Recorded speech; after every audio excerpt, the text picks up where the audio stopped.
Assalamualaikum warahmatullahi wabarakatuh. Alhamdulillah. Alhamdulillahirabbil alamin. Wa bihi nasta'inu ala umuri dunya waddin. Wassalatu wassalamu ala khatamin nabiyyin wa afdhalil mursalin Muhammadil mab'uuts rahmatan lil alamin wa ala alihi wa ashabihi wa man tabi'ahum bi ihsanin ila yaumiddin. Amma ba'd. Yang kami hormati Pak Ketua PCM Waru beserta seluruh jajaran, Pak Ketua MPKSDI. Saya dulu juga MPKSDI tahun 2000 sampai 2005. MPKSDI PP Muhammadiyah tahun 2005. Bersamaan saya berada di PDM Sukoharjo, Ketua Majelis Tarjih. Ini laptop saya baterainya ada.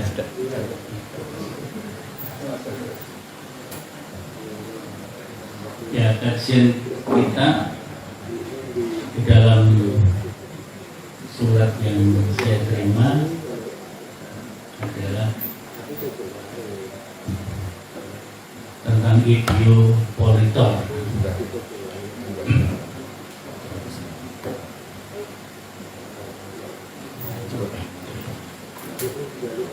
Ideopolitor itu ideologi, politik, dan organisasi.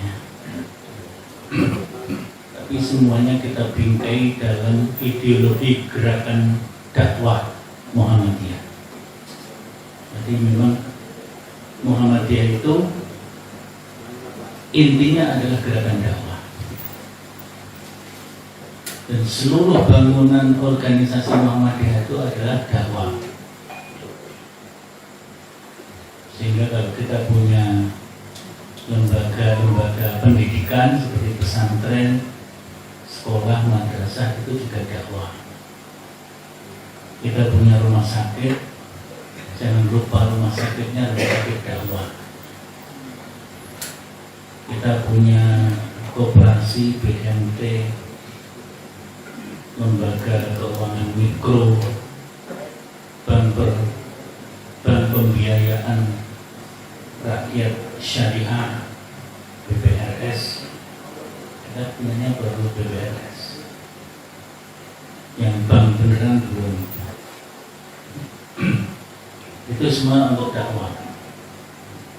Sampai gerakan bal-balan juga yang ada dakwah. Ada lembaga pembinaan olahraga, lembaga seni budaya, itu semuanya adalah dakwah. Dan ruhnya dakwah Muhammadiyah itu ada di tarjih dan tabligh. Tarjih dan tabligh. Maka majelisnya kita namakan majelis tabligh, bukan majelis dakwah. Karena seluruh bangunan Muhammadiyah itu adalah dakwah. Yang perlu kita pahami bersama di situ. Sehingga karena tabligh, karena majelis tabligh, maka pelaku-pelakunya disebut mubaligh. Pelaku-pelakunya disebut mubaligh. Lalu ada lembaga yang menangani dakwah secara khusus, namanya LDK. Kalau dulu lembaga dakwah khusus, sekarang dinamakan lembaga dakwah komunitas. Menurut saya ini agak salah sebenarnya. Yang benar lembaga dakwah khusus, salah satu aktivitasnya adalah lembaga dakwah komunitas. Itu salah satu bagian dari lembaga dakwah khusus. Tapi nggak tahu malah dinamakan lembaga dakwah komunitas. Jadi kan menyempitkan diri. Tapi yang dakwah nanti kan mungkin akan dievaluasi lagi. Di lembaga dakwah khusus itu menangani dakwah di tempat-tempat yang bersifat khusus, baik itu di daerah-daerah yang terpencil, terasing, tertinggal, terluar, terjauh, maupun juga ada dakwah-dakwah yang bersifat khusus di kota-kota besar yang sering tidak tertangani oleh Muhammadiyah. Saya pernah diajak keliling oleh Pak Sukriyanto AL, keliling di Jakarta untuk melihat gedung-gedung besar, karena gedung-gedung besar itu nggak ada yang punya Muhammadiyah. Yang punya Muhammadiyah cuma Menteng Raya 62 itu, di Keramat Raya berapa itu sebelahnya Dewan Dakwah, jadi mana kecil-kecil tapi pusat-pusat itu nggak ada yang milik Muhammadiyah. Jadi ada apa namanya objek-objek dakwah di kota-kota besar itu baru Jakarta, belum Surabaya, belum Semarang, Solo. Coba tuh lewat Jalan Selamat Riyadi itu punya gedungnya Muhammadiyah yang mana? UMS itu sudah di luar Solo. Rumah sakit. Nah, barangkali Jalan Selamat Riyadi itu kita baru ketemu gedungnya Muhammadiyah itu rumah sakit Gigi Mulur. Nah, ini termasuk apa namanya tantangan yang harus dikembangkan, dihadapi oleh Muhammadiyah untuk menghadapi tantangan masa depan yang seperti itu. Di jalur poros utama Selamat Riyadi itu kan baru kita temui paling barat komplek Kerten itu, perguruan Muhammadiyah Kerten. Dulu pernah menjadi kantor pusatnya UMS. Sekarang menjadi ada SMP Muhammadiyah 5, SMA atau SMK 4, Hakim, terus ke timur dan ada lagi RSGM di Mulut, sampai Biladat dan ke dalam. Makanya yang ke dalam, Balai Muhammadiyah ke dalam.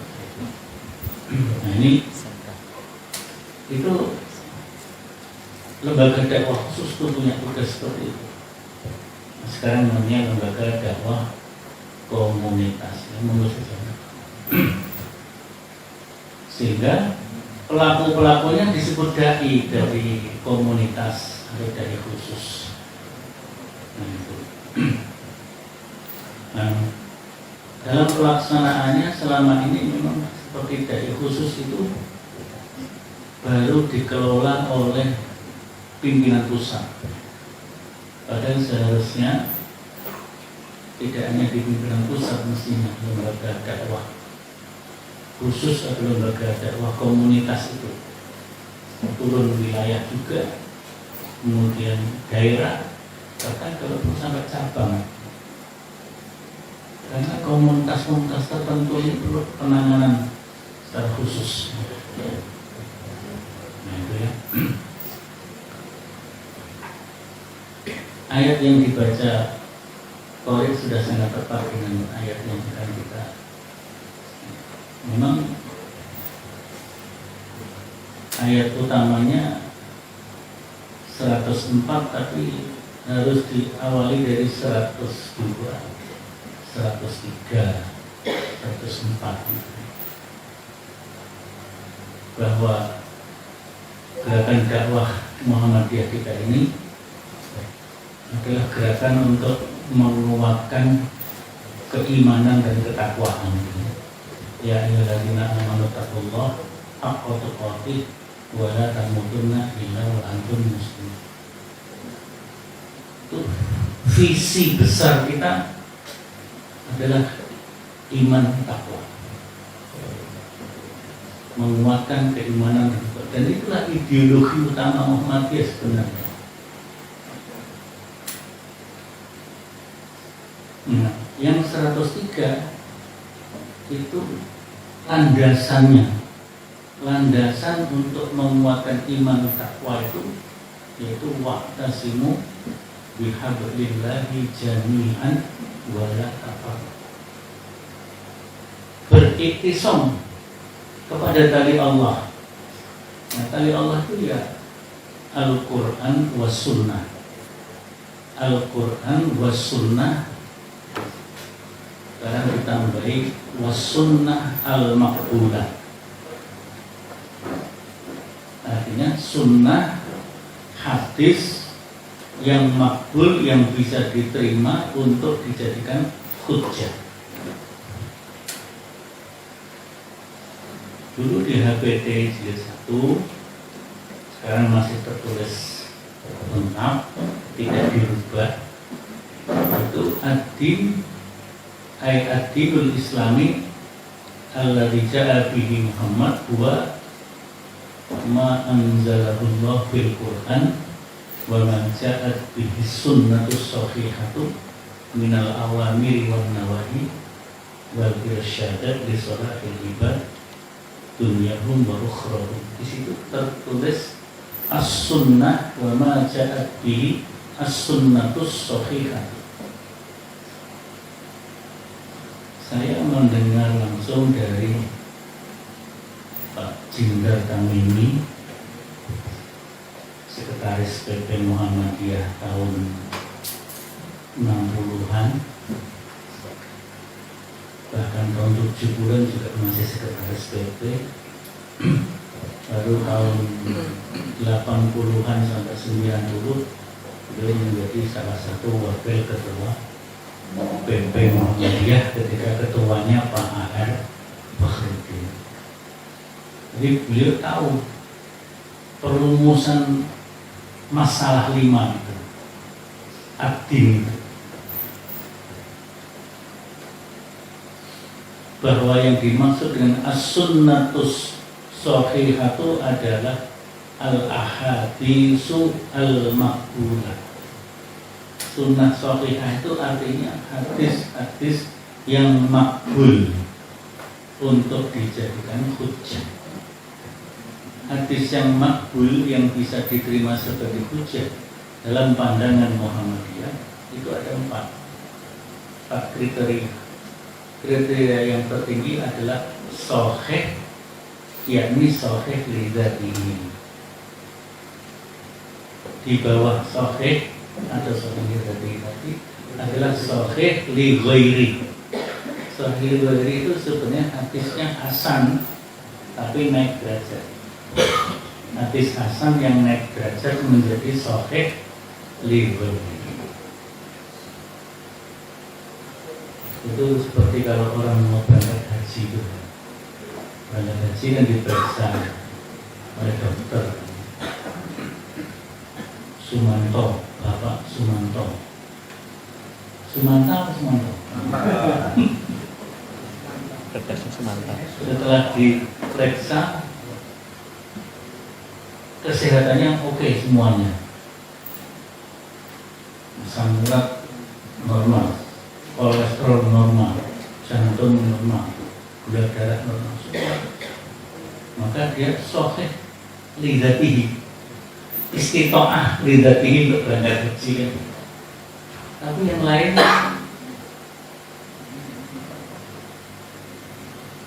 ya enggak, sama Sumarno aja. Sumarno saat diperiksa ya sebenarnya kuat, sehat, tapi kolesterolnya terlalu tinggi, asam urat terlalu tinggi, udah akhirnya diputuskan oleh dokter dia punya istitoah dengan pendampingan. Jadi itu sahihnya li ghairi, karena dengan pendampingan. Pendampingan apa? Pendampingan obat. Harus didampingi dengan obat. Tapi ada lagi yang semuanya normal, tapi karena sudah sangat sepuh perlu pendampingan juga. Didampingi apakah kerabatnya, apakah tetangganya. Biasanya begitu kan? Ini hadis yang gitu ya. Hadis tadi yang sahih li dzatihi itu nggak usah didampingi, udah jalan sendiri. Di bawahnya sahih li ghairi, di bawahnya lagi hasan, hadis hasan. Hadis ini hadis yang baik, kuat, tetapi tidak mencapai derajat sahih dan tidak bisa dinaikkan sampai sahih ghairi pun nggak bisa, ya, hanya hasan saja. Jadi ada satu kekurangan, ada ilatnya sedikit, tapi ilatnya tidak sampai kepada dhaif. Nah, di bawah hasan itu adalah dhaif, hadis dhaif yang naik derajat. Jadi hadis dhaif jalurnya banyak, saling menguatkan, kemudian ada indikasi bahwa hadis itu bersambung sampai kepada Nabi, maka itu namanya hadis hasan li ghairi. Salah satu hadis hasan li ghairi yang sering kita amalkan minimal dalam 1 tahun 2 kali, Idul Fitri dan Idul Adha. Kalau kita sholat Id, rakaat pertama tambah 7 kali takbir, setelah takbiratul ihram, rakaat kedua tambah 5 kali takbir. Itulah hadisnya, hadis dhaif, tapi jalurnya banyak, saling menguatkan dan terindikasi bersambung pada Nabi, maka itu termasuk hasan li ghairi, bisa dipakai. Dan itulah makbulah. Jadi 4. Kalau dhaif saja nggak dipakai. Sehingga di Muhammadiyah tidak ada kaidah penggunaan hadis dhaif bisa dipakai untuk fadhailul a'mal. Itu tidak ada di Muhammadiyah, nggak pakai. Yang pakai hadis dhaif sebagai fadhailul a'mal bukan majlis takbir tapi jamaah takbir. Kalau jamaah takbir pakai, tapi tidak apa-apa, silakan mereka pakai. Beberapa dari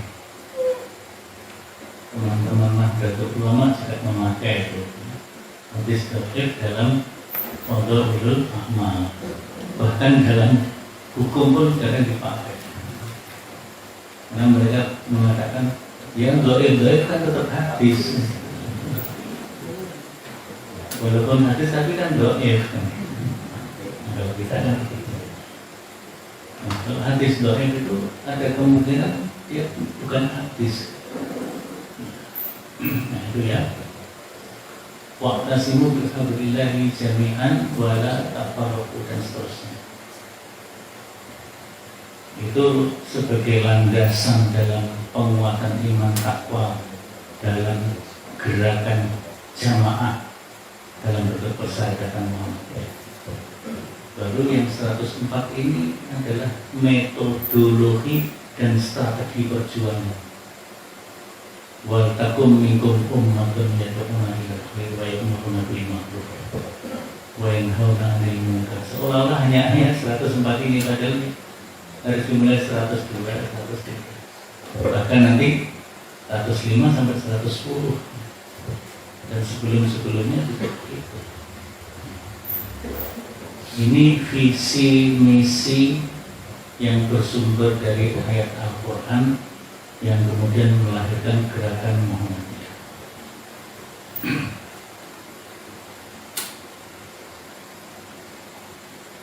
Maka Muhammadiyah punya desain gerakan, visi besarnya mewujudkan masyarakat Islam yang sebenar-benarnya, masyarakat Islam yang berdasar kepada sumber utama kita yaitu Al-Quran dan As-Sunnah. Sekarang Majelis Tarjih itu memiliki rumusan baru dalam manhaj tarjih itu. sumber ajaran Islam itu ada sumber tekstual dan sumber paratekstual. Apa itu paratekstual? Kan ada normal, ada paranormal. Ini tekstual dan paratekstual. Yang tekstual itu ya nas an-nusus al-ilahiyah wan nusus an-nabawiyah, yaitu Al-Quran was Sunnah. Sumber ajaran Islam dalam pandangan Muhammad ada dua itu, Al-Quran dan As-Sunnah. Di luar itu adalah paratekstual, ijma, qiyas, istihsan, istislah, syad, sadur dariha, syar'u man qablana, dan kaidah-kaidah fikih yang lainnya. Kaidah-kaidah fikih yang banyak, ada al-masyaqqatu tajribu taysir, darul maqasid muqaddamun ala jalbil masalih, dan macam-macam. Itulah yang disebut paratekstual. Itu sebenarnya adalah hasil ijtihad, hasil pemikiran para ulama terdahulu, termasuk generasi awal Islam. Generasi awal Islam yang di dalam Al-Quran disebut sebagai as-sabiqunal awwalun. Surat At-Taubah ayat 100. Nah, kalau dalam hadis atau dalam khazanah ulama disebut sebagai as-salafus saleh. As-salafus saleh itu adalah as-sabiqunal awwalun. As-salafus saleh itu yaitu generasi sahabat, generasi tabi'in, generasi tabi'ut tabi'in. Khairun nasi qarni tsumma alladziina yalunahum tsumma alladziina yalunahum. Bukan orang yang mengklaim dirinya salafi, bukan. Ustaz Sumanto As-Salafi Al-Athari. Apalagi. Nah, tapi kita tetap berpikir positif saja, berpikir positif, berhusnudzon. Mereka menggunakan nama As-Salafi di belakang namanya. Barangkali mereka punya keinginan kuat untuk mengikuti generasi salafus saleh. Ya, seperti kita Al-Muhammadi, pengikut Muhammad. Jadi Muhammadiyah itu ya mbahnya Salafi. Harus lebih di dalam menekuni ilmu salaf ini. Kalau di dalam HPT kan disebutkan dalam merujuk dalam akidah itu, Muhammadiyah menyebutkan al-firqatun najiyah minas salaf ma ajma'u alal i'tiqad as-sahih. Jadi generasi kelompok yang selamat, al-firqatun najiyah, kelompok yang selamat dari golongan salaf adalah mereka yang bersepakat untuk menegakkan akidah yang benar. Al-i'tiqad as-sahih nanti bisa dibaca di HPT jilid 1, kitab yang pertama, yaitu Kitabul Iman. Dan itu putusan muktamar pertama kali tarjih bersamaan dengan muktamar Muhammadiyah di Surakarta tahun 1929. Ini makin lain. Kalau Mbah Hatmo lainnya kan berapa? 31. Berarti 2 tahun sebelum lahirnya Mbah Hatmo Muktamar Muhammadiyah di Solo itu muktamar yang ke-18. Dulu namanya masih kongres. Nah, di dalam kongres sekaligus muktamar tarjih menetapkan kaidah-kaidah tentang keimanan dan akidah yang dianut oleh Muhammadiyah. Yaitu akidahnya akidah itu salah. Akidah yang merujuk kepada generasi salaf as-sabiquna awwalun. Jadi kalau akidah ke sana, ibadah yang mahdhuf pun ke sana. Tidak ada ibadah mahdhuf dan akidah ini, tidak ada kreativitas baru. Sholat subuh dari sejak zaman Nabi ya 2 rakaat. Tidak bisa kita melakukan inovatif. Kalau subuh ini mestinya jangan hanya 2 rakaat, kan baru bangun harus sambil olahraga. Berarti berapa rakaat itu? Tidak. Nah, masyarakat Islam yang sebenar-benarnya yang dicita-citakan oleh Muhammadiyah sebagai visi besar.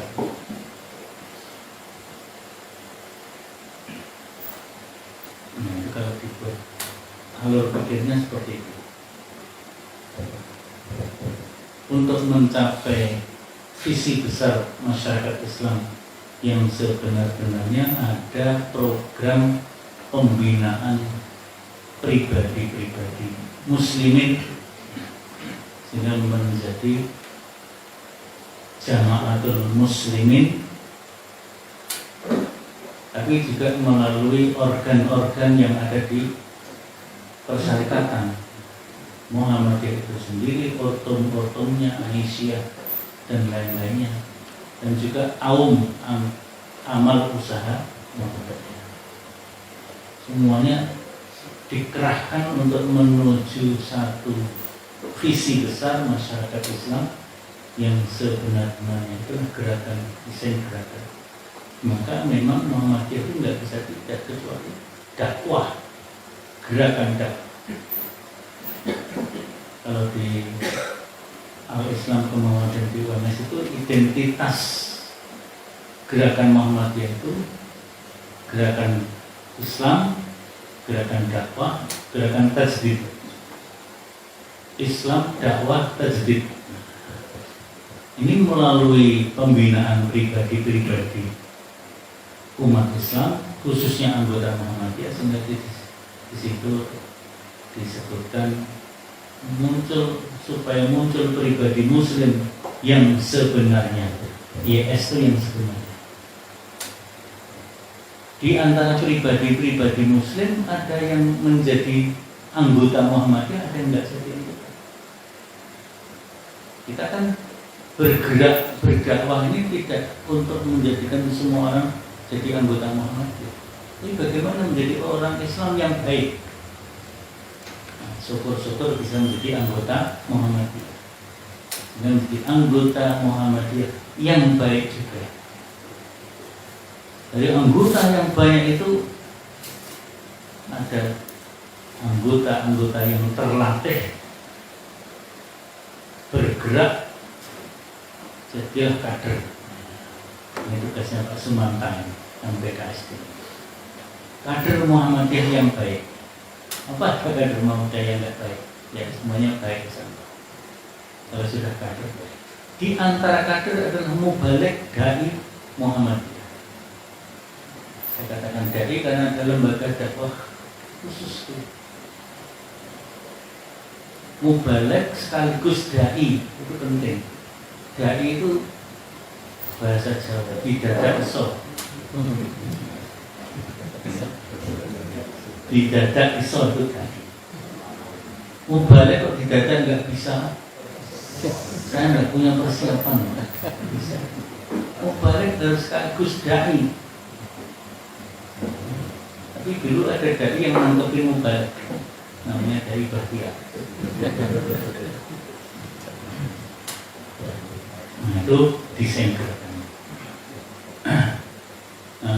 Muhammadiyah itu dalam merumuskan perjuangannya, kemudian membangun apa yang disebut dengan ideologi, dan itulah ruh gerakan.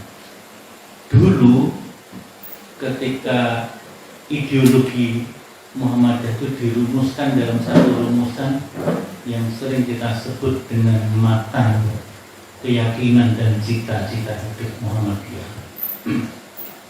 Itu kan ketika terjadi peralihan dari Orde Lama ke Orde Baru. Orde Lama banyak dimasuki ideologi komunis di akhir-akhir Orde Lama. Sebenarnya awal-awal Bung Karno itu Bung Karno itu Muhammadiyah. Bung Karno pernah menjadi pimpinan wilayah Muhammadiyah di Bengkulu, Majelis Pendidikan. Ketika dibuang di Bengkulu malah bermanfaat bagi Muhammadiyah, mengembangkan Muhammadiyah di Bengkulu bersama Haji Hasanuddin, ayahnya Fatmawati, sehingga akrab dengan Haji Hasanuddin, ya tidak mantu.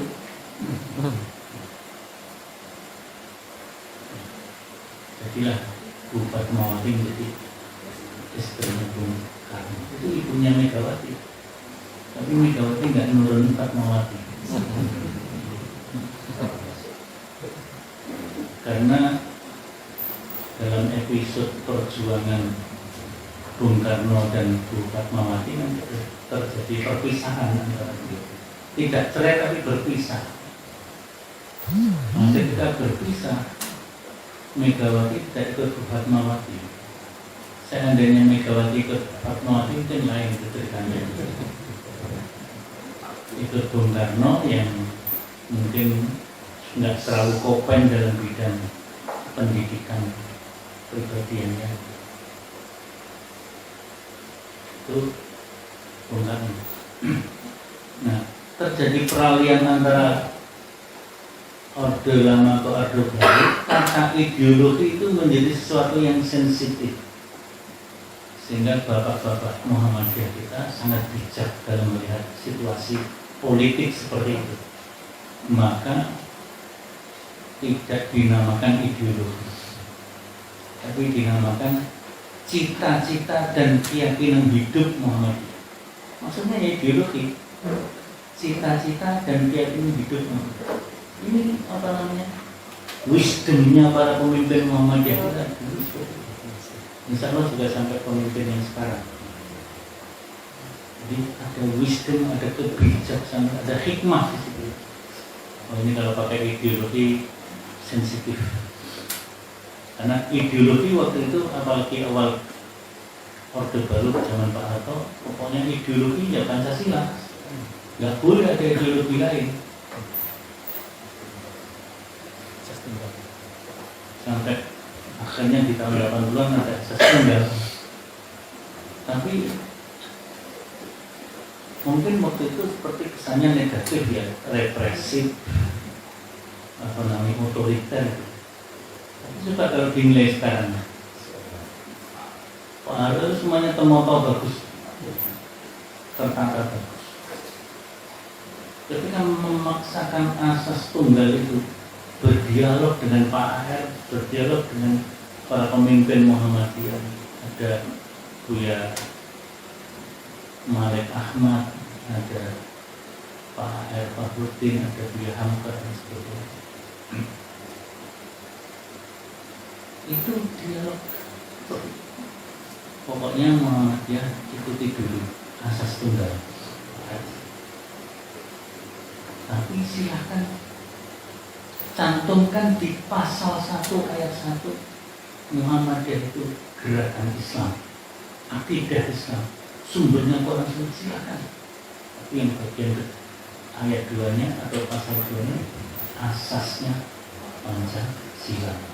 Mau diberi catatan dalam kehidupan berbangsa dan bernegara, silakan. Pak Harto sangat mengetahui karakter Muhammadiyah. Meskipun begitu, waktu itu terjadi pergumulan pemikiran di kalangan pemimpin kita. Pak Jindal menceritakan banyak anggota PP yang ketika itu sakit memikirkan ini, kalau diterima asas Pancasila jangan-jangan nanti Muhammadiyah akan kehilangan ruh Islamnya. Kalau nggak diterima Muhammadiyah bubar terus gimana? Itu memikirkan. Sampai ada pleno diperluas itu. Kemudian ada ungkapan yang sedikit bisa memberi jalan keluar dari Kiai Anwar Zain, Ketua PWN Jawa Timur. Dia mengumumkan ini ibarat buah simalakama. Kalau dimakan bapak mati, nggak dimakan ibu yang mati. Gimana caranya menjaga? Ya, kita mod saja. Buah ini simalakama itu dimod, nggak usah dimakan. Dimod. Nanti kalau kena pelan-pelan kalau nggak apa-apa, insya Allah nggak ada yang mati. Akhirnya bisa diterima. Kemudian Pak AR bikin lain lagi kan, jalur helm. Ibarat asas tunggal itu jalur helm. Kalau berada di jalur ini kita pakai helmnya. Kalau kita mau sholat di masjid jadi dicopot helmnya. Nah itu pakai perumpamaan-perumpamaan itu akhirnya cair ya.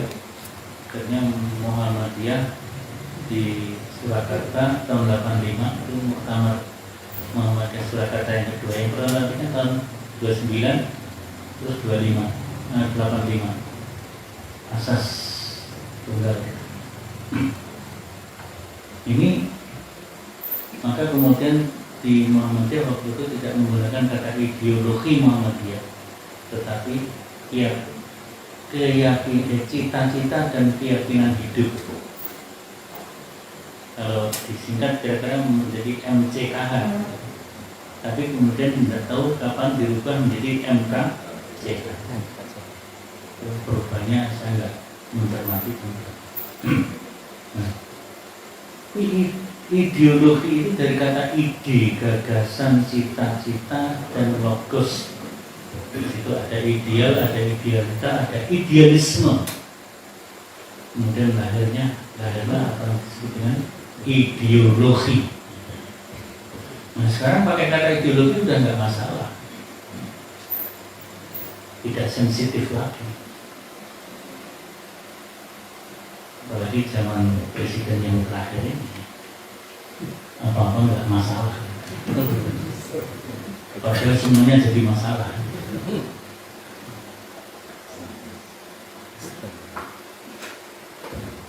Nah,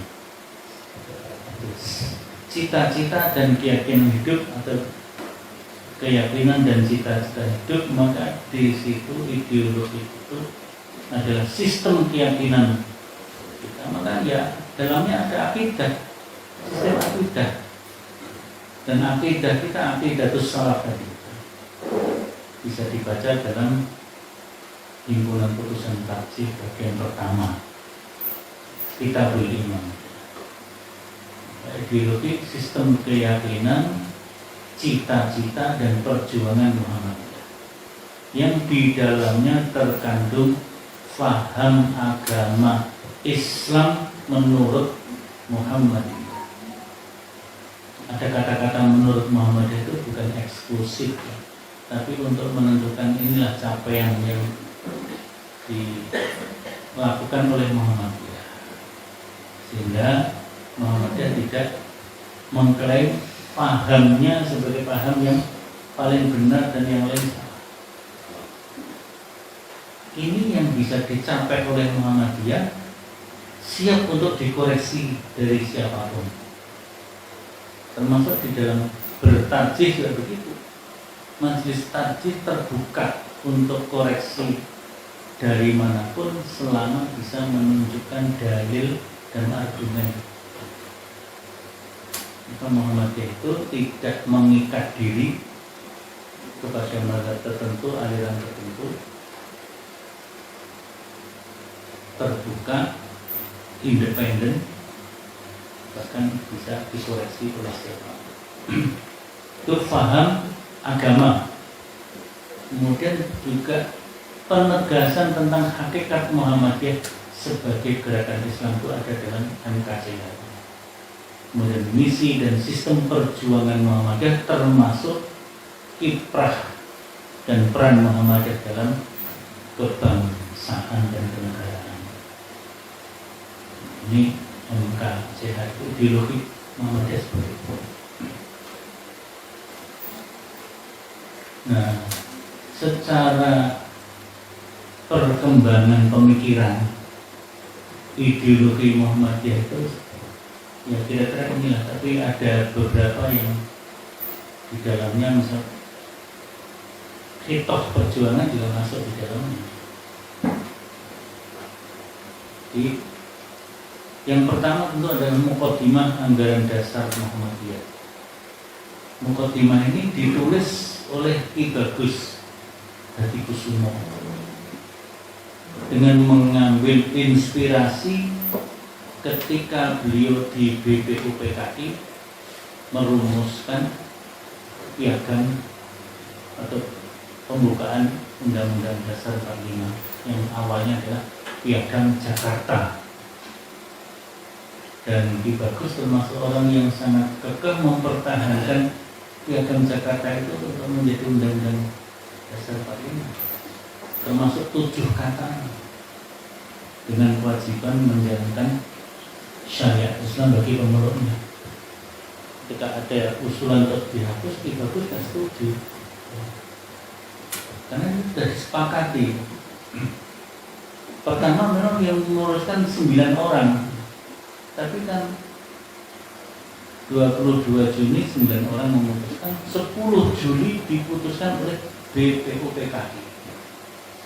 Jadi itu sudah disepakati oleh semuanya. BPUPKI itu anggotanya berapa itu? 60 sampai 90-an ketuanya Dr. Rajimah. Sudah disepakati, sudah digedok.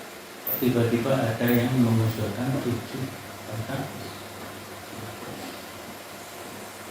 Bung Karno tahu bahwa Ki Bagus pasti nggak setuju, tapi Bung Karno nggak berani menghadapi Ki Bagus karena Bung Karno kan cuma ketua majelis wilayah, Ki Bagus ketua PP Muhammadiyah. Ketika menyampaikan ke Bung Hatta, orang berlobby dipujuk, Ki Bagus ya, karena apa namanya, Bung Karno mengatakan kepada Pak Hatta,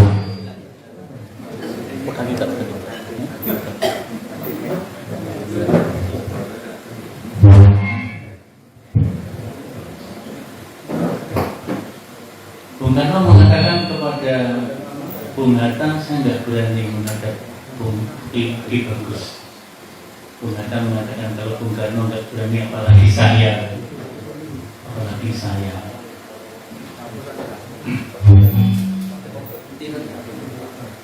Kemudian diutuslah tokoh Aceh yang anggota Muhammadiyah, namanya Tengku Hasan, menghadapi Bagus, minta supaya 7 kata bisa dihapus.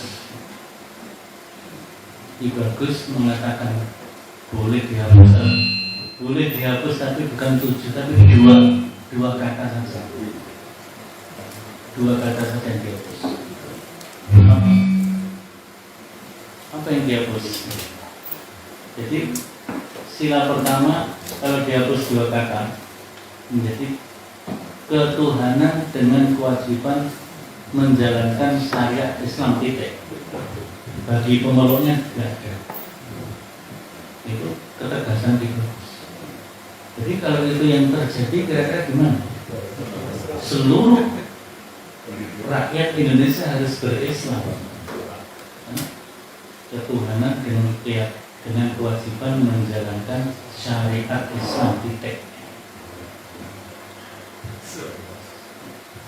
baru yang berhasil diajukan oleh Bung Karno untuk membujuk Ki Bagus adalah Pak Kasman Singogemejo.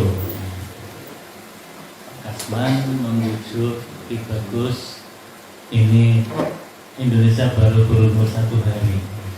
Kalau ini nggak selesai, nggak jadi Indonesia merdeka. Kita ngalah, nanti kita perjuangkan lagi. Tuh Pak Kasman begitu. Akhirnya Ki Bagus menyetujui dihapus 7 kata itu dan diganti menjadi ketuhanan yang Maha Esa, yang maknanya adalah tauhid.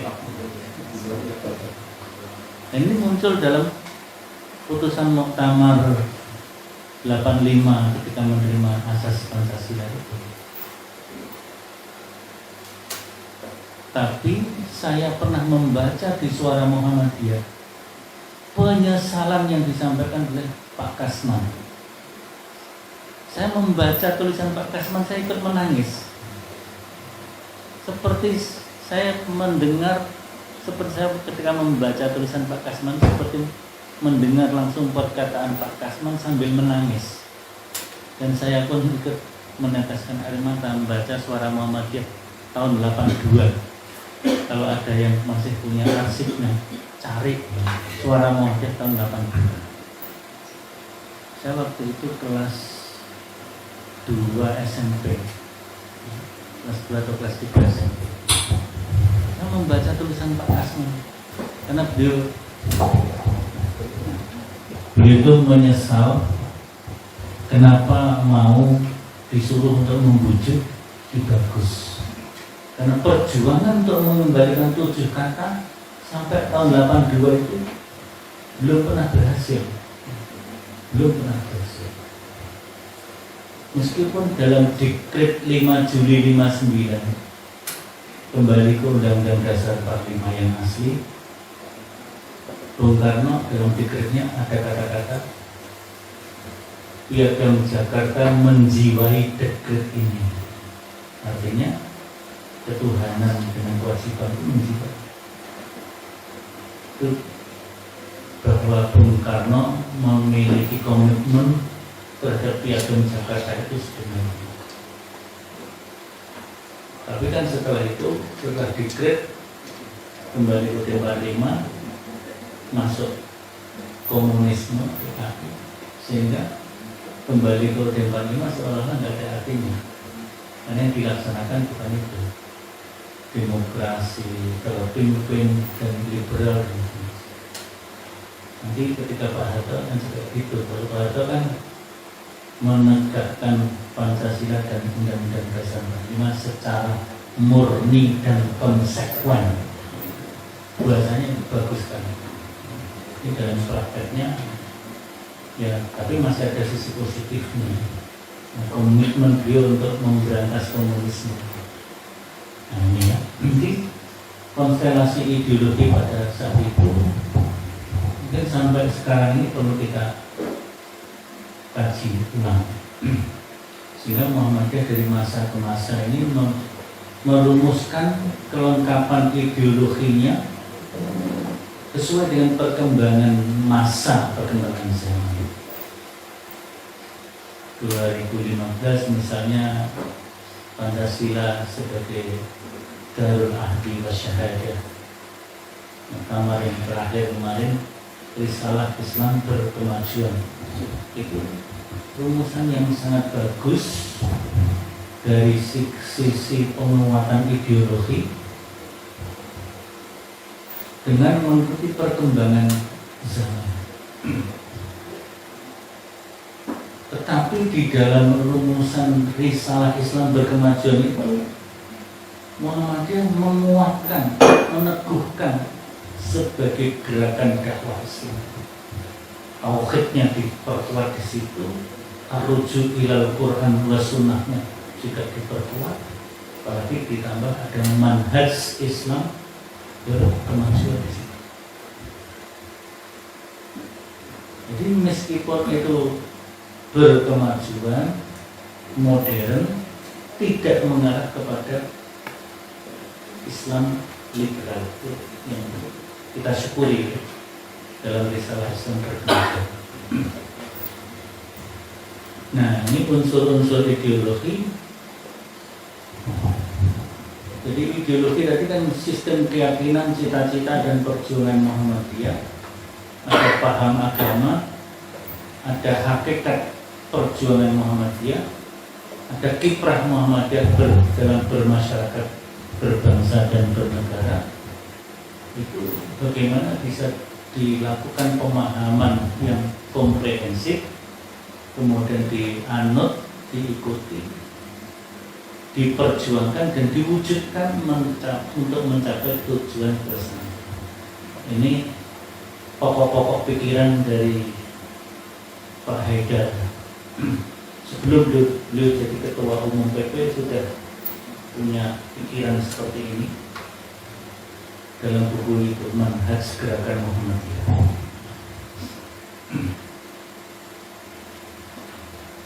Nah, kalau kita lihat alur pikirnya itu, peta pemikirannya seperti ini. Jadi ideologi Islami dalam Muhammadiyah itu sumber utamanya sumber tekstual, yaitu Al-Quran dan As-Sunnah. Para tekstualnya adalah realitas sosial budaya, kemudian pemahaman yang terus dilakukan, dianut, diperjuangkan dan diwujudkan dalam amal jama'i, dalam kebersamaan, sehingga mencapai sasaran, cita-cita dan tujuan Muhammadiyah. Ini seluruh pimpinan punya kewajiban yang sama. Tidak hanya MPKSDIUS, tabliknya, tarjihnya, ekonominya, kesehatannya, wakafnya, zakatnya, lazismunya, semuanya sebuah kebersamaan. Maka panduan ideologi Islami dalam Muhammadiyah itu Al-Quran Sunnah, potensi dasar insani sebagai sunnatullah, hukum alam yang ditetapkan oleh Allah. Kemudian marojiknya adalah as-sabiqunal awwalun bersama Rasulullah tentunya. Kemudian ada hidayah dan ilmu dari Allah Ta'ala, akhirnya bisa melahirkan pemahaman Islam yang bisa menjadi rahmatan lil alamin. Ini ya ideologinya begitu, sistem organisasinya begitu, dan kiprah politiknya Muhammadiyah. Muhammadiyah bukan organisasi politik dalam arti politik kekuasaan, tetapi Muhammadiyah juga memiliki visi misi politik kebangsaan kenegaraan dalam bentuk pemikiran-pemikiran dan kiprah tokoh-tokohnya.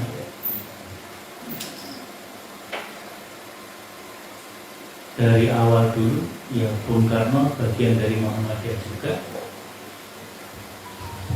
Dulu ada yang menguatkan kewilayahan Insinyur Juanda. Deklarasi Juanda itu kan menyatukan wilayah Indonesia. Kalau dulu lautan air itu pemisah, lautan adalah pemisah karena maka Indonesia itu kan kepulauan. Yang masuk Indonesia itu pulau-pulau Jawa, dipisahkan Laut Jawa. Laut Jawa itu sudah laut bebas. Tapi dengan deklarasi Juanda, lautan air itu penghubung, menjadi penghubung. Jadi orang luar nggak bisa masuk air laut kawasan Indonesia sembarangan. Maka kemudian ada Alki 1, Alki 2, Alki 3 itu. Air laut kawasan Indonesia 1 bagian barat. air laut kawasan Indonesia bagian tengah, air laut kawasan Indonesia bagian timur. Ini gagasan besar dari tokoh Muhammadiyah, guru Muhammadiyah, guru SMA Muhammadiyah di Matraman, namanya Juanda, menjadi menteri, membuat Indonesia menjadi kuat. Ini peran Muhammadiyah enggak hanya omon-omon, nyata. Juanda Muhammadiyah memuatkan betul rahmatan lil alamin. Kalau menggunakan teori tauhidnya Ismail Al-Faruqi ini tokoh yang mengembalikan ilmu-ilmu Islam yang dulu dicapai dalam masa kejayaan Islam, masa klasik. Dia ingin mengembalikan fitrah ilmu Islam itu. Maka gerakannya disebut Islamisasi ilmu pengetahuan berbasis tauhid. Muhammadiyah kan juga menggunakan tauhid. Maka di sini ada ijma'ul ra'yi, ijma'ul iradah, ijma'ul a'mal. Kebersamaan dalam pandangan, kebersamaan dalam iradah atau kehendak, dan kebersamaan dalam aksi. Ini fitoh perjuangan Muhammadiyah.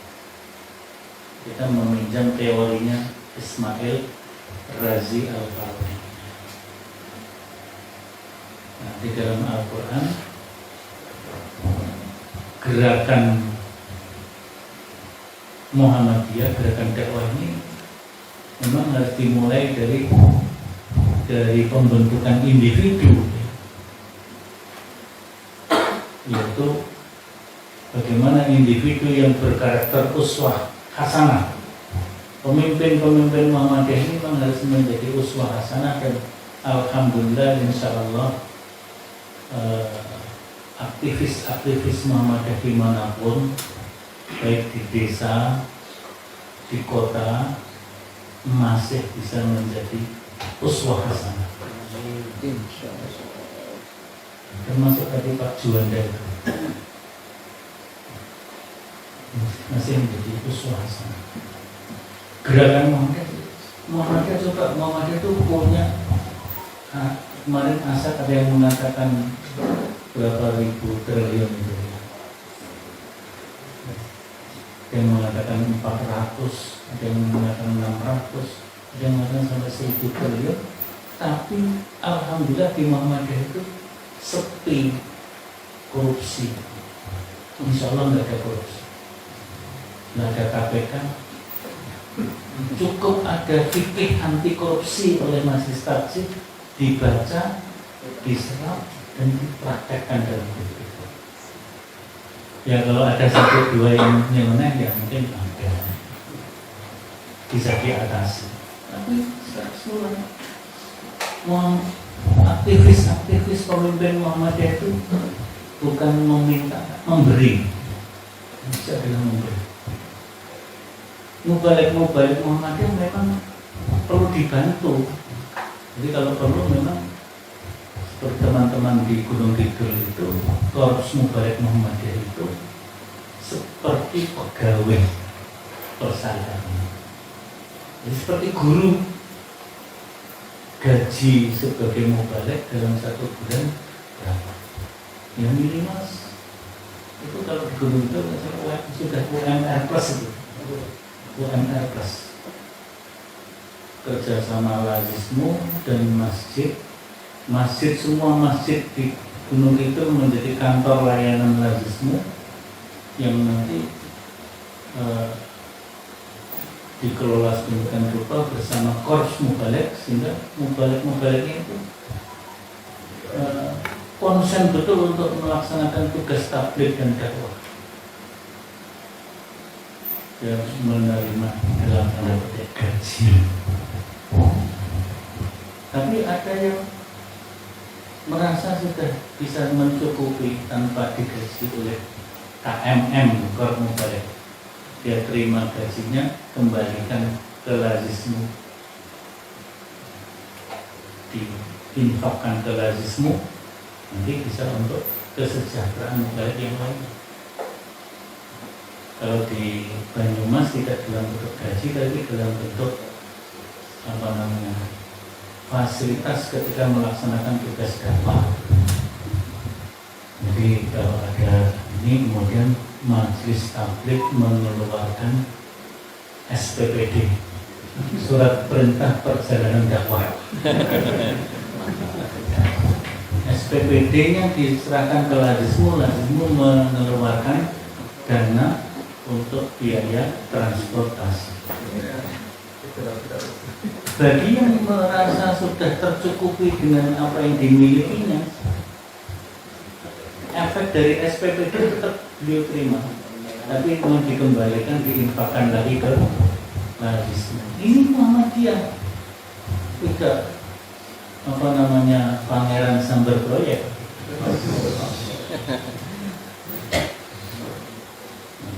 Ini kelebihan Muhammadiyah. Jadi betul-betul itu terasa Allah menolong. Intan surullah yang surkum wa yusabbih aqdamakum.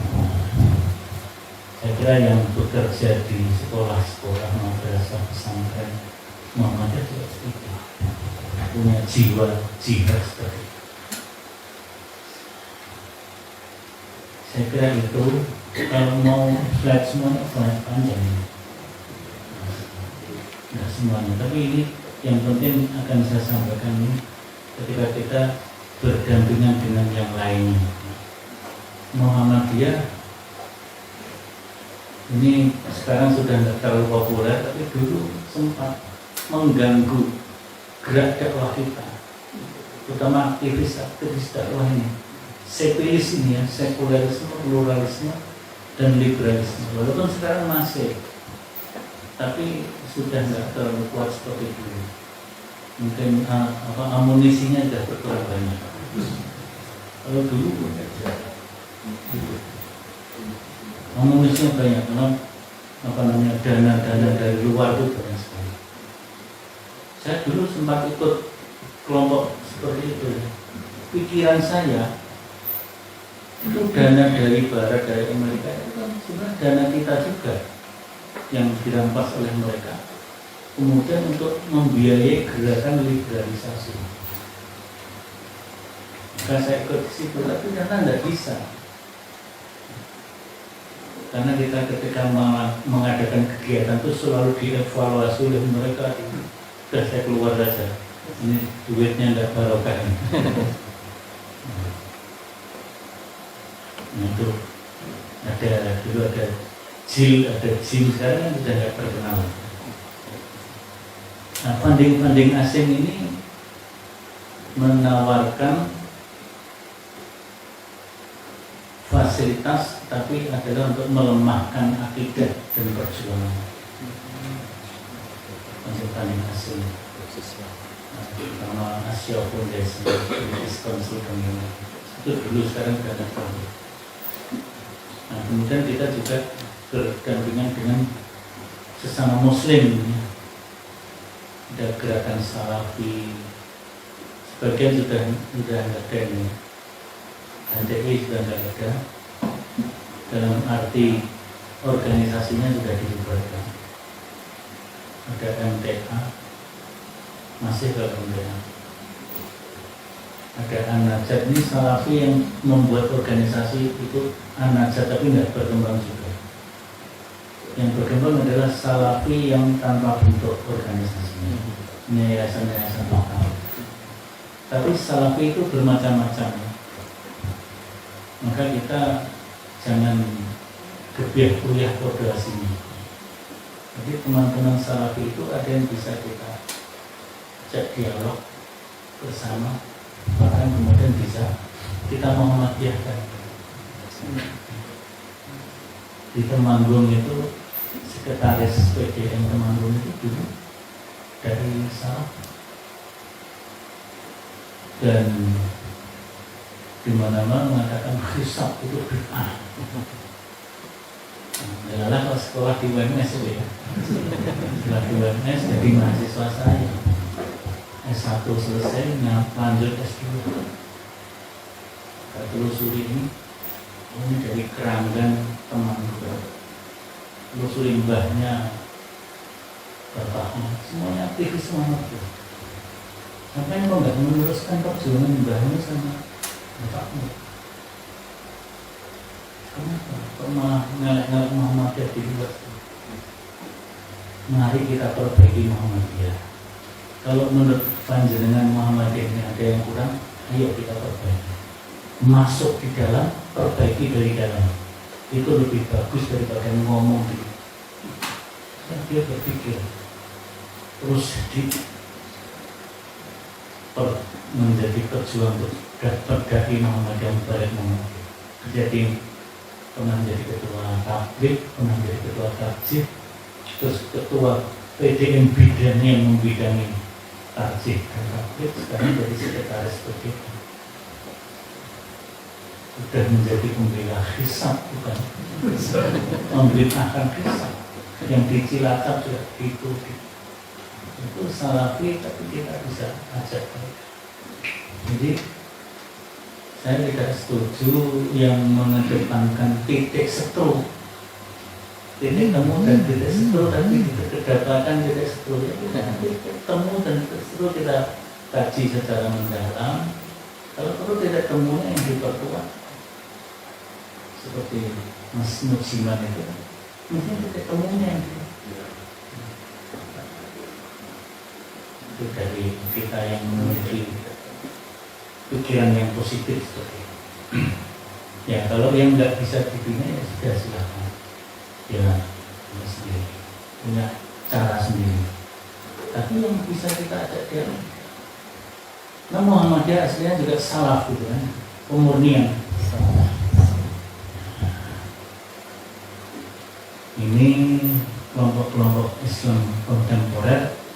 Sifatnya kita ya silaturahim, fastabiqul khairat gitu. Tapi ada gerakan sempalan. Sempalan ini ya kita berdakwah, mewaspadai juga gitu kan. Ada LDII, ada Inkarus Sunnah, ada Syiah, ada Ahmadiyah. Yang Inkarus Sunnah lokal Solo dulu namanya Pak Yataim atau LPPA. Pimpinannya siapa namanya itu? Minardi siapa? Minardi Mursyid. Ya dia nggak ngerti ilmu agama secara ini, tapi dia merasa paling ngerti. Maka sifatnya kalau yang sempalan ini kita mewaspadai, kita membentengi umat kita supaya tidak ikut ke sempalan. Kalau yang ini kita fastabiqul khairat, ta'awun yang bisa kita ta'awunkan. Maka secara internal kita bagaimana meneguhkan ideologi, disiplin organisasi, satu kata dan perbuatan dalam arti yang baik, kepemimpinan yang kompak, tidak saling mengkhianati, tidak saling menyalahkan satu sama lain di dalam organisasi kita, menghormati perbedaan yang ada dalam organisasi ini. Orangnya macam-macam, ada yang mungkin perangainya seperti ini, cara pikirnya seperti ini. Justru itu dikumpulkan di Muhammadiyah supaya menjadi sintesis yang kreatif untuk mengembangkan Muhammadiyah. Jadi kalau dulu di zaman Pak Hayat itu kan ada orang seperti Pak Jarnawi yang keras. Kadang-kadang saking kerasnya itu sempat kepada Pak Lukman Harun waktu itu saking keras. Tapi mereka di satu sisi kemudian rangkul-rangkulan. Terus saya pernah mendampingi Pak Jasman Al-Bindi Al-Marhum untuk bertemu dengan Pak Lukman Harun setelah dalam setengah periode itu nggak pernah ketemu karena konflik pemikiran. Sama-sama aktivis, sama-sama kader. Saya kalau ketemu Pak Lukman, wah selamat datang kadernya Jasman. Nanti kalau ada anak buahnya, misalnya Pak Din Samsudin ketemu Pak Lukman, Pak Jasman, selamat datang kadernya Lukman Harun. Itu kan sampai di Jogja itu, Muktamar Jogja kan masih keras pertentangan antara Pak Jasman dan Pak Lukman. Nah, setahun setelah Muktamar itu, IMM Jawa Timur mengadakan Darul Arqam, mengundang 2 orang, Pak Lukman dan Pak Jasman, dan saya ikut mendampingi Pak Jasman Semarang. Semangat mereka untuk bertemu itu, untuk salaman, rangkulan, udah tangan Pak Lukman itu kaca itu ditabrak, dikira nggak ada kacanya. Saking semangatnya, jadi saya terharu melihat tokoh-tokoh kita seperti itu. Ketika terjadi perbedaan yang tajam, tetap mereka ingin bersilaturahmi. Pondok Sogron itu dibantu lewat Pak Lukman Harun, kitab-kitab turos dari Kuwait itu kalau nggak salah waktu itu didatangkan 2 truk. Karena Pak Lukman tetap menghargai Pak Jasman meskipun ada perbedaan. Dan secara diam-diam sering Pak Lukman itu berkunjung ke Pondok Sogron, mengumpulkan anak-anak ngobrol saja, menyampaikan hal yang positif dari Pak Jasman.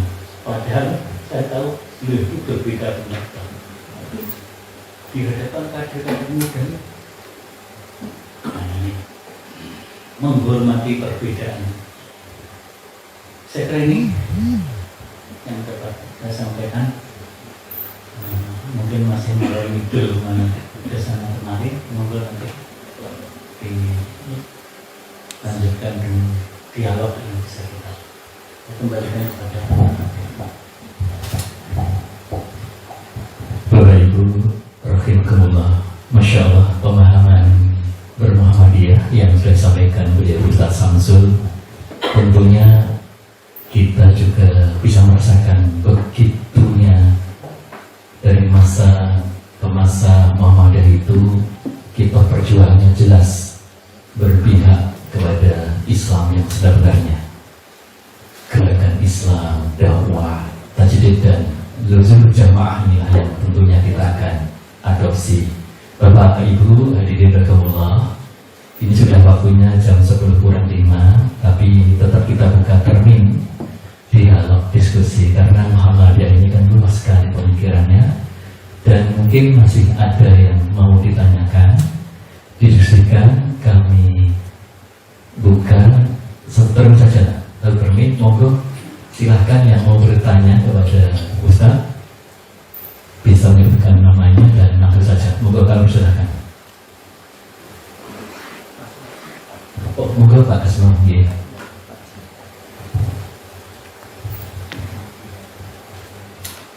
Terima kasih. Langsung saja, nama Sukasno. Menanggapi apa yang telah disampaikan oleh Ustaz, bahwa kita mengetahui, kita memahami, dan kita takzim kepada para pimpinan Muhammadiyah sejak asabikuna awalun Muhammadiyah sampai hari ini, betul-betul begitu kuat untuk memegang ideologi Muhammadiyah. Namun di balik itu, dari beberapa dekade akhir ini, apabila kita melihat tentang sikap dari khususnya PPPM, Pimpinan Pusat Pemuda Muhammadiyah, yang nampaknya agak begitu, ini dari saya, nampaknya agak begitu jauh dari ideologi Muhammadiyah. Jadi ini betul-betul membuat prihatin untuk kita semua. Prihatin bagaimana? Prihatin kita, mereka kan akan menjadi lanjut dari bapak-bapak kita. Dan kalau ini terus demikian, kita betul-betul ya berpikir besok Muhammadiyah itu akan dibawa kemana. Ini tak tolong diberikan ya pencerahannya. Makasih. Terima kasih Pak Kasman. Pertama lagi mungkin Pak Satyo monggo Pak Satyo. Hanya kita buka satu termin, tapi kita ngomong dulu semua nanti biar nanti Ustaz langsung mensikapi bersama-sama. Assalamualaikum warahmatullahi wabarakatuh. Saya Satyo mau bertanya. Akhir-akhir ini kita agak mengapresiasi dengan misalnya Ustaz muda Adi Hidayat. Kita sudah kemarin ketika di editorium kasih itu kan secara gamblang terus terang bahwa saya adalah kader Muhammadiyah. Tetapi dalam beberapa waktu ini Zulkarnain El-Maduri itu kan justru menjelek-jelekkan bahwa dia bukan orang Muhammadiyah, dia adalah nasabnya NU dan sebagainya. Bahkan dalam prokesnya itu ditemukan dengan Ustadz Muslimat yang dibanding-bandingkan antara kedua, mana yang asli Muhammadiyah, mana yang ini. Saya juga khawatir kok seperti itu akhirnya saudara-saudara kita yang lain juga ikut bergabung. Itu kalau di internal Muhammadiyah terjadi seperti itu kan juga sangat disayangkan. Dan yang kedua, di Sumatera Utara itu kan Saiful Karim itu kan ya kalau kita ikuti kajiannya, kita ikuti pemikiran itu kan ya seperti itu. Itu kemudian bagaimana karena juga Muhammadiyahnya kuat misalnya di Sumatera Barat ya di anak itu kok tidak ada tindakan atau melaporkan atau apa yang dimiliki untuk Muhammadiyah, sehingga apa yang disampaikan dan pemikiran Saiful Karim yang menolak adanya siksa kubur dan sebagainya itu tidak keluar di YouTube, tidak tersebar di mana-mana. Ya kayaknya karena juga luar biasa. Terima kasih. Assalamualaikum warahmatullahi wabarakatuh. Waalaikumsalam. Ada lagi Bapak Ibu? Cukup? Iya. Termin saya tutup nih Bapak Ibu. Ini kami kembalikan pada Ustaz Samsul untuk bisa menanggapi penggugat. Ya, yang pertama anak-anak kita pemuda Muhammadiyah, kemudian juga di MM itu ya mereka mengekspresikan dalam kiprah dakwah di bidang sosial politik apa yang mereka capai di saat itu. Bapak-bapak PP Muhammadiyah mungkin akan menegur juga, berpikir sedemikian rupa supaya di satu sisi tidak menimbulkan gaduh konflik, tapi di sisi lain sebenarnya ya ingin menegur.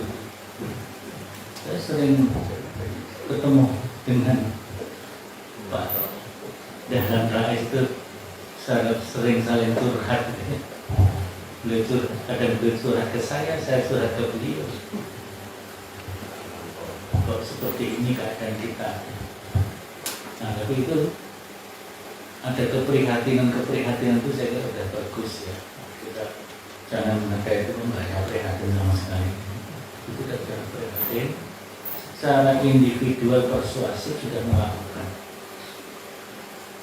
tetapi tidak secara terbuka. Karena terbuka juga jadi masalah. Kemarin kan itu mantan ketua DPP IMM yang menyambut Kaisang nah, itu tapi sudah ditanggapi oleh anak-anak IMM Komisariat Universitas Indonesia, Universitas UI. Sudah bagus lah. Yang menanggapi, yang mengingatkan biar sesama IMM yang apalagi yang lebih muda mengingatkan yang kepada yang lebih senior itu lebih bagus. Saya komentari kepada mereka ya, yang junior lebih dewasa lebih bagus. Kira-kira seperti itu. Dulu Buya Syafi'i Ma'arif juga sangat berhati-hati ketika anak-anak muda yang tergabung dalam JIM, itu jaringan intelektual muda Muhammadiyah yang membawa pemikiran-pemikiran liberal seperti pemikiran JIM. JIM itu hampir sama dengan JIM. Karena waktu itu saya dari majalah Tabligh membahas tentang pemikiran-pemikiran liberal. Yang saya kritik itu JIM. Yang saya kritik adalah Abdul Muqsid Ghazali ketika masih liberal, sekarang sudah tidak liberal, sudah jadi pengurus MUI pusat. Beberapa kali ketemu beliau orangnya sangat tawadhu. Ada siapa itu? Tokohnya kecil dulu.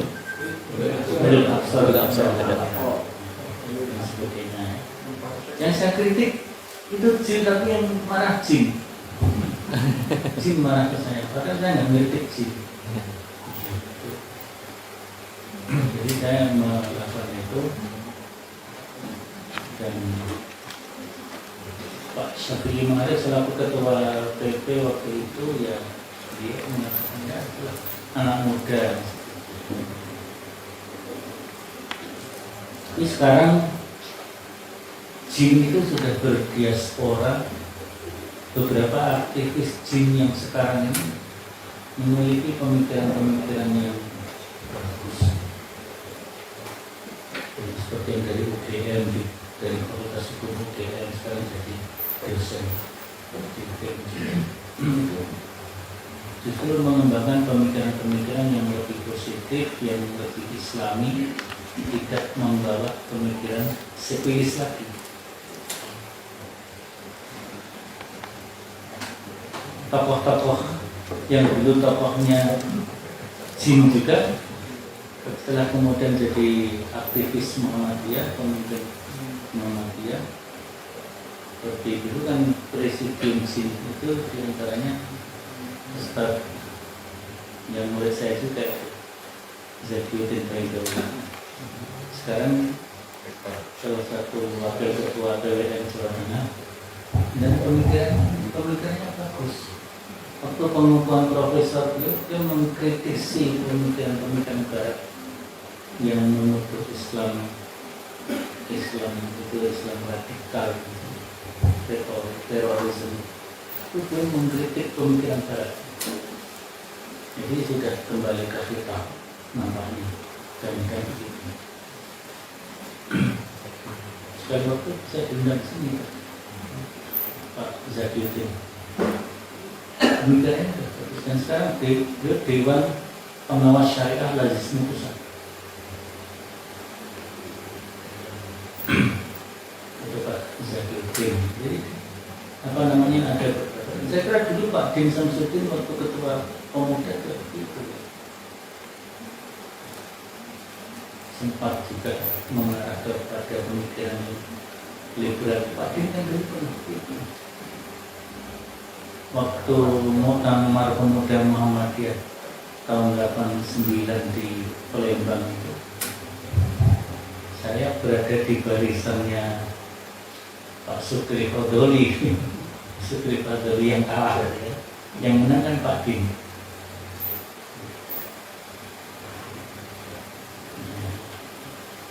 Kiprah Pak Din ya kira-kira cuman lebih intelektual lah ya, karena beliau seorang sarjana, seorang yang sedang belajar di luar negeri kalau dibanding dengan Sunanto ya beda.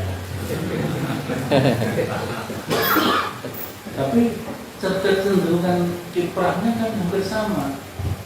Kalau bidang politiknya juga kalau Pak Din dulu ke Golkar, ke Sunanto ke PDI tapi nggak jadi juga. Itu ya. Itu mungkin satu proses. Itu beberapa yang kemudian sudah berkiprah di Muhammadiyah, mereka menyadari dan alhamdulillah kembali ke Muhammadiyah yang benar. Kemudian tentang Pak Adi Hidayat, ya karena beliau itu kan santri pesantren Muhammadiyah Darul Arqam Garut. Ya asli kader Muhammadiyah, sejak dari santri masih SMP SMA. Sehingga kalau dia dikatakan bukan kader Muhammadiyah itu ya hanya emosional saja.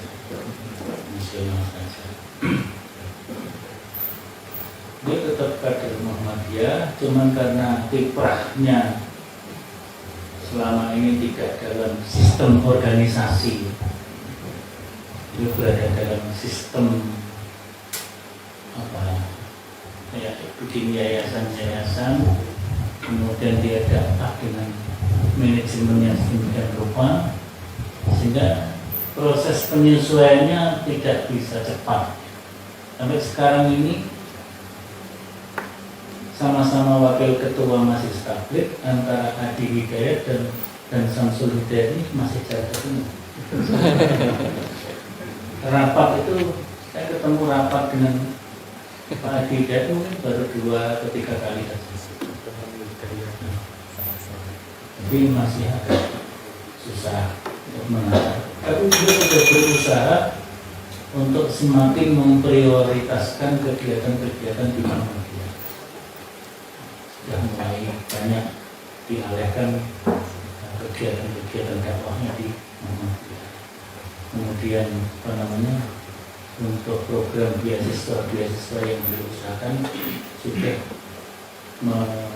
memprioritaskan juga Muhammadiyah melalui Masjid Tabligh dan lembaga pesantren.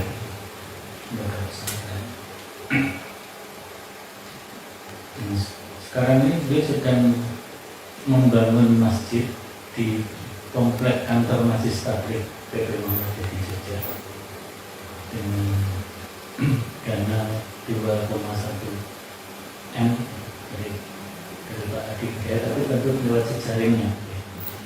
Ini sedang proses sudah sampai 60%. Jadi nanti kalau mau mengadakan pelatihan di samping ke Pondok Sogron bisa ke Jogja ke Tabligh Institute. Tabligh Institute. Ya, apalagi kalau nanti masjidnya sudah jadi, sudah enak. Dan di belakang sekarang sedang kita proses untuk kita beli tanahnya sekitar 1.000 atau 3.000 meter yang di belakang itu untuk kita tambahkan. Alhamdulillah sudah dapat dana dari UMS itu sekitar 600-an, dari UMY 500.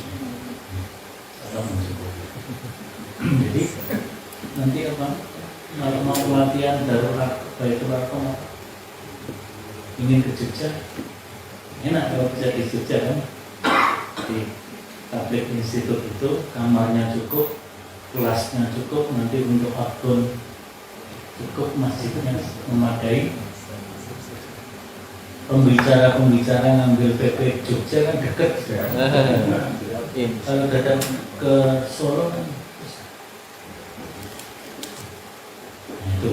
Jadi ya Pak Adi Hidayat saya kira juga berproses. Kalau untuk harus aktif rapat tiap rebon itu ya nggak bisa. Tapi yang jelas pemikirannya sudah mulai dicurahkan untuk pengembangan majelis tabligh. Memang beliau diberi tugas untuk bidang dakwah global. Dakwah.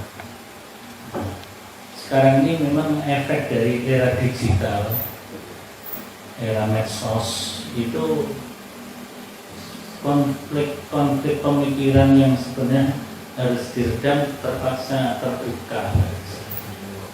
Nah, saya sebenarnya sudah berkali-kali mengingatkan Ustaz Zulkarnain Al-Maduri itu. Dan kalau diingatkan mau dia.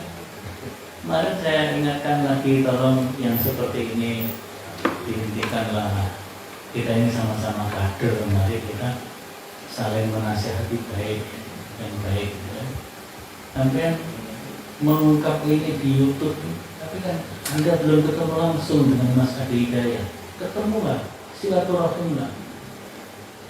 Kalau memang dari silaturahim itu tidak ada titik temu, mau keungkap silakan. Tapi ketemu dulu. Akhirnya beliau mengatakan, ya Kiai, saya akan menghentikan. Saya akan mengatakan tidak mengulangi lagi. Ini bukan Salafi ya tadi? Siapa? Bukan Zulkarnain. Zulkarnain Maduri itu dari Muhammadiyah. Dulu dari khusus Muhammadiyah yang pernah bertugas di Papua pernah, di NTT pernah, di Sulawesi Utara pernah. Jadi pengalaman dakwah di daerah-daerah terasing itu cukup banyak. Kemudian hidup di Jakarta, pernah menjadi PCM di Pondok Gede. Sekarang pondok PCM di mana itu yang lupa? Ketua Majelis Takjih di PCM tersebut. Jadi dia juga kader Muhammadiyah. Kader Muhammadiyah dari Muhammadiyah. Dan memang semangat belajar kitab turasnya cukup kuat juga, bisa menandingi salafi juga. Jadi itu kalau menghadapi itu Ramli dari tokoh NU itu ya keras juga dia. Jadi pokoknya semua yang nyalur tablai semua dia, sehingga temannya sendiri pun ditablai. Seperti itu. Nah itu cirinya Ustaz Zulkarnain Al-Maduri. Tapi alhamdulillah dengan saya masih baik-baik saja, diingatkan tuh. Cuma nanti kumat lagi gitu. Cerita Ya kalau kumat saya ingatkan lagi. Kan dia ikut di grup yang saya buat itu, di WA itu. Kalau terlalu bikin gaduh saya keluarkan. Saya japri, maaf antum saya keluarkan dulu karena antum bikin gaduh. Dan ini yang meminta banyak, termasuk bapak-bapak yang ada di PP Muhammadiyah minta agar antum dikeluarkan dia, saya keluarkan. Nanti kalau sudah ada tak masukkan lagi. Siap gitu dia bilang gitu. Jadi itu dalam sesama, ya saya kira itu seperti dulu lah kayak Pak Lukman dengan Pak Jasman. Tapi kan dulu belum era medsos, sehingga orang tidak tahu ada perbedaan yang tajam seperti itu. Seperti juga Pak Jarnawi Hadikusumo itu anggota PP yang tidak setuju model pengkaderan Pondok Sodron. Maka beliau tidak pernah itu datang ke Pondok Sodron karena beliau tidak setuju. Tapi beliau tetap hormat dengan Pak Jasman sama orang-orang, sesama orang kauman daerah itu tetap hormat. Itu dan karena dulu juga belum era medsos, ini yang diketahui. Coba kalau sekarang mungkin kita sudah tahu semua. Nah ini apa namanya, masa tertentu ada perbedaan di dalam. Nah, maka mungkin di era digital, era medsos ini kita perlu gimana ya caranya supaya kekuatan keutuhan Muhammadiyah ini terjaga. Nah, saya kira tawasul pihak, tawasul bisabr tetap harus kita lakukan dalam bermedsos. Saya kira itu. Yang belum dijawab sudah semua tak? Ya? Itu Saiful Karim atau Sofwan Karim? Saiful Karim saya tidak tidak mengikuti ya. Yang Saiful Karim saya nggak mengikuti, jadi saya nggak bisa komentar. Kalau Ustadz Sofwan Karim saya bersahabat dengan beliau mantan ketua PWM Sumatera Barat, sekarang banyak tinggal di Jakarta. Hanya baik, nggak neko-neko dalam pemikiran dan memimpin Muhammadiyah Sumatera Barat cukup bagus. Sekarang dilanjutkan oleh Pak Bakhtiar, kemudian UN Sumatera Baratnya juga bagus di tangan anak muda namanya Pak Riki. Alhamdulillah, Korp Mubalik di Sumatera Barat juga bagus. Jadi ada perkembangan yang bagus. Monggo nanti di Weru dikuatkan betul Korp Mubaliknya, KMM-nya. Nanti ada KMM yang di sekolah, ada KMM yang di Aumkes dan sebagainya. Ini sedang kita susun kerjasama antara Majelis Taklim dengan Majelis PKU untuk pelatihan-pelatihan dai atau mubalik Aumkes, mubalik untuk amal usaha kesehatan, sehingga para medis, para dokter di rumah sakit Muhammadiyah, di klinik Muhammadiyah itu memiliki wawasan dan keterampilan dakwah sambil melaksanakan profesinya, sambil berdakwah di umum dan berdakwah di khusus di Aumkesnya. Karena pasien itu macam-macam beragam. Ada pasien dia Muslim tapi belum jadi anggota Muhammadiyah, nggak ngerti Muhammadiyah. Ngertinya kalau sakit itu tidak wajib sholat. Jadi dia ingatkan, Pak, Bu, sholat. Saya kan sakit kan nggak wajib sholat gitu. Nah ini kan perlu para tenaga medis, dokter memahami ini sambil melayani medisnya sekaligus mendakwai mereka untuk tetap beribadah dengan baik, berdoa dan sebagainya. Ini sedang kita susun untuk pelatihan-pelatihan mubalik Aumkes penting. Jadi rumah sakit Muhammadiyah sekarang sudah ada namanya SIRSMA, Sistem Islami Rumah Sakit Muhammadiyah dan Asia. Itu lebih tinggi tingkatannya daripada fatwa DSN MUI tentang rumah sakit syariah. Kalau rumah sakit syariah itu hanya menilai bagaimana akad-akad yang terjadi di rumah sakit. Orang berobat itu dengan bayar sekian, itu akadnya apa? Kalau dia bayarnya di hutang, dicicil belakangan, itu pakai akad apa? Ijarah atau apa yang gitu?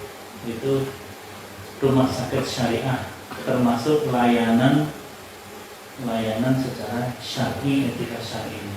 Tapi kalau SIRSMA, Sistem Islami Rumah Sakit Muhammadiyah dan Aisyah, ini termasuk bagaimana seorang tenaga medis, dokter, perawat, fisioterapis, macam-macam, dia bisa melaksanakan fungsi dakwahnya.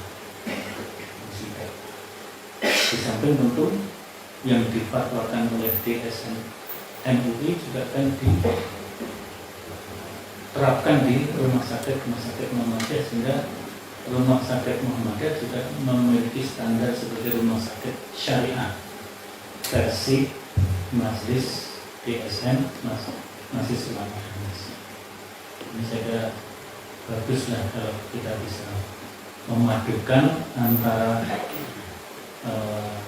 Majelis Ulama yang dirintis oleh Majelis Ulama dengan yang dirintis oleh Muhammadiyah. Kalau dipadukan itu lebih komprehensif, Saya kira itu, terima kasih, kurang lebih mohon maaf. Nasrul minallah wa fathun qarib wa basyiril mu'minin. Assalamualaikum warahmatullahi wabarakatuh.